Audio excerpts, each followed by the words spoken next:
Hey there, what's up everyone? This is Chris back with the Bimmer Barn, and today we've got a transformation video for you because we're going to be taking my 335i that I haven't cleaned in weeks, and we're finally going to be doing a deep wash on it. We're going to be clay barring the entire car to really bring out the true color of the paint, and then we're going to move towards the interior of the car where we're going to take the seats out of the car so we can really deep clean the carpets. We're going to shampoo the carpets so that they smell really good, get any of those old stains out of there.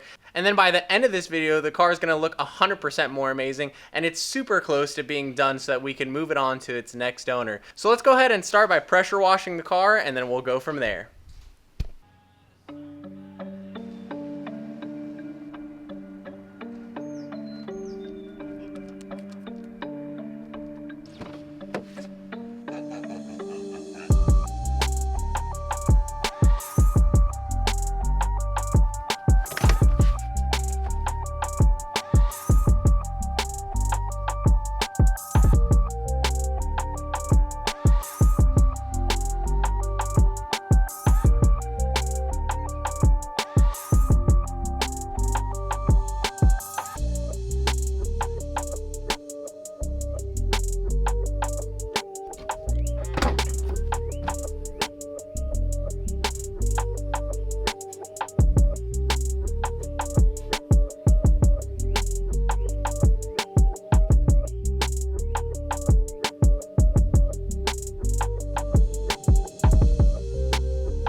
We finished washing the car and then clay barring it, and I have to tell you, this thing feels awesome. Buttery smooth on the paint now, and I actually feel like it's a different color of silver because all that pollen that was in the paint kind of gave it like a yellow hue.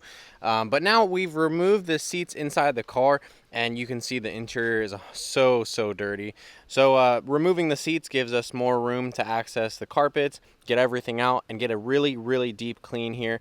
First, I'm going to grab the shop vac over there, and I'm going to shop vac the entire interior of the car, and then we're going to come in with my Bissell carpet cleaner with some spray solution, and that should remove any stains and also make it smell really good in here.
Our seats are looking super mint and fresh now after I used a bottle of that Meguiar's Rich Leather Conditioner.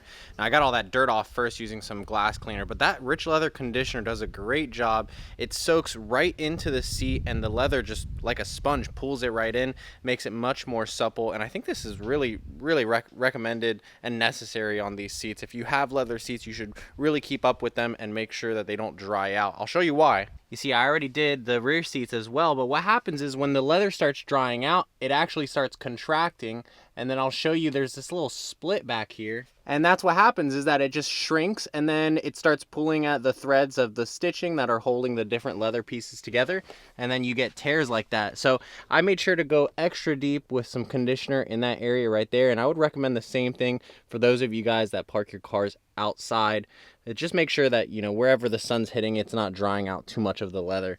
But yeah, the carpet came out really clean. Smells really good in here as well.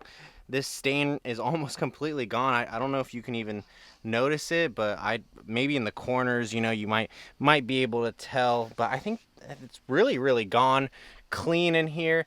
The next thing that we're going to do is we're going to get the seats and put them back inside the car, and then I want to move the car into the garage so we can continue to clean it, and eventually I want to polish it as well, polish the paint on the car. We still have to get emblem back here to install and some other final touches on the car before it is ready to go. So let's go ahead, put the seats inside the car, and then put the car inside the garage.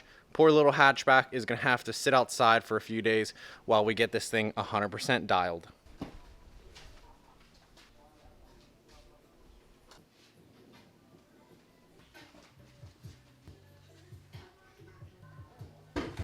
Now finally, I've been waiting for this moment for a while. I want to install these floor mats, but I just realized that they don't have the plastic Velcros already installed on my 335. So let's go ahead and grab this floor mat and mock up where the Velcro patch is supposed to be, and then we need to drill some holes in the carpet. Here's what I'm talking about, these Velcro pads here. And usually there'd be some holes in the carpet where these get inserted, but I can't seem to find any. So I think what we're gonna have to do is mock this up and then make some holes and then be able to insert these. So let's say that's a hole, and right about here as well. Let me go get the drill.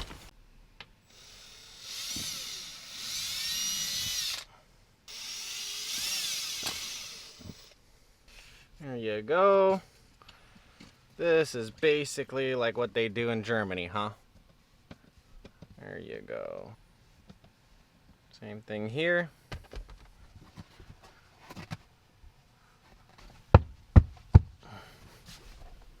Nice and mint. Put in the rear floor mats.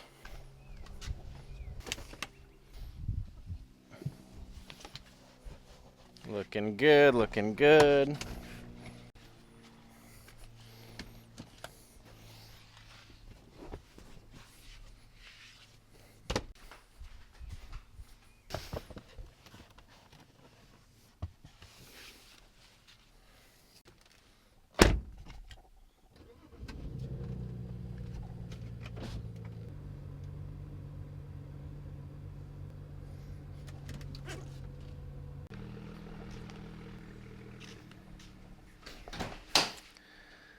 Well, this is gonna be tight.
Interior is looking super fresh, super nice now. I think the only things left for me to do, clean up a couple more spots. I need to remove the carbon fiber wrap here. Again, different colors on different sides. But otherwise, you know, we vacuumed out everything. We shampooed the carpets. We installed our new floor mats. We conditioned the leather seats. I probably need to give a good wipe down here over the cluster and stuff like that. I already kind of started in some areas, but seems like the car is coming out really good, really clean. Already smells great in here. Doesn't have any more weird smell in it like it did before. And there was definitely some Coke, someone spilled some Diet Pepsi down here, and that's what was causing, I'm sure, that stain that we saw come in the carpet.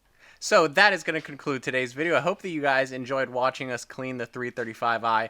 It's definitely had kind of a lingering smell for the past couple of weeks while we've been holding on to it, but I'm glad that it smells super fresh now. And the Meguiar's products did a great job of reconditioning these seats here. I might even put another layer on top so that as it soaks in, you know, it'll probably take more conditioner, honestly, and that'll just make the leather feel even more supple. So the paint looks really good as well. I will admit that I thought it had a different color before, but now it seems like a really more true silver on the car. And now I'm wondering maybe we should go the next step to polishing the paint.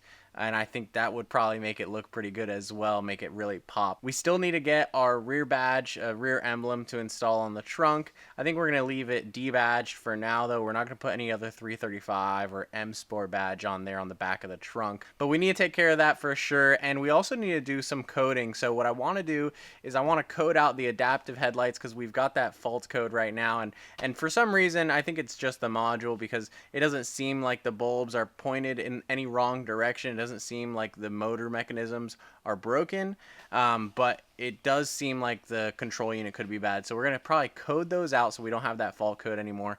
While we're in there, I would love to code in some other cool features. So maybe that'll be our next video. But for now, I really appreciate you guys watching and sticking along. Go ahead and drop a like on the video down below because it would really help us support the channel. Comment what you think of this transformation. I know there's a lot of transformations going on YouTube recently, but you guys seem to like them. So I wanted to share with you the transformation on this 335i. And as always, subscribe to the channel if you haven't yet. Come join the Bimmer Barn community. I'm sure you'll enjoy it. So I hope everyone has an awesome day, and we will see you in the next video.